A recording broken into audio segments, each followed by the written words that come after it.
this video, I'm going to describe a society in which the market is the sole authority on education. I'm Pragmatic Penguin, let's get to it. Education in the marketplace doesn't fare particularly well. In the market, profits matter. If an entity isn't profitable, they're done. The pursuit of efficiency would drive market actors, primarily corporations, to pursue the highest profit for educational services.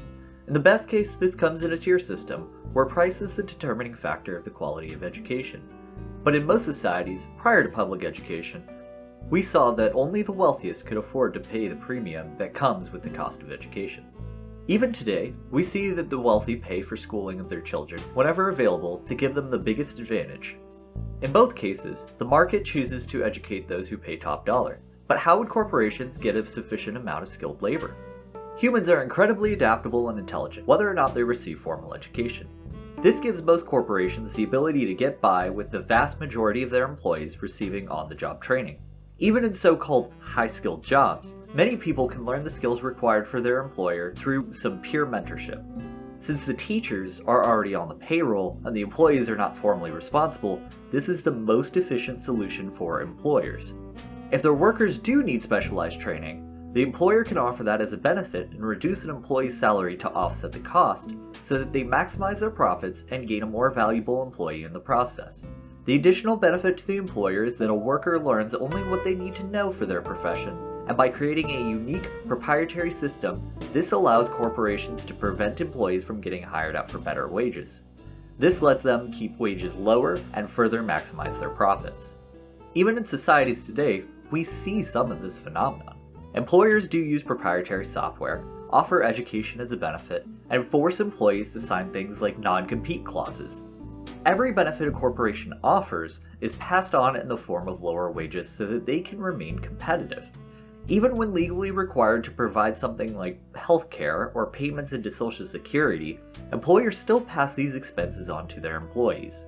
These are muted compared to a fictional scenario because of government's involvement in the real world. But the evidence is strong that this is the world we would see without it. This education system that the market would develop, absent the government, increases inequality to the detriment of the least advantaged members of society by creating a class of people that is capable of manipulating them. This system also negatively impacts their liberty by creating a dependency on the corporation, since employee skills are tied to their specific employer as well as their benefits. In our first principles terms, it undermines justice, or the distribution of non-zero sumness. This society is not only grossly unequal, but it is also inherently unstable due to the high levels of inequality it would create, lessening the security of the society. This isn't the fault of the market, though. Education just isn't what it exists to do. It's concerned about efficiency, and public education just isn't readily profitable, at least not at the scale of society. And the rewards are too long-term for most business planning.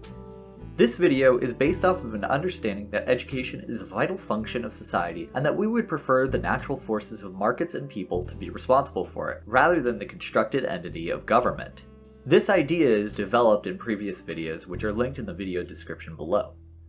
By examining the way market forces address the issue of education, I demonstrate that it is insufficient to meet societal objectives. In the next video, we will examine if people are better equipped for this role.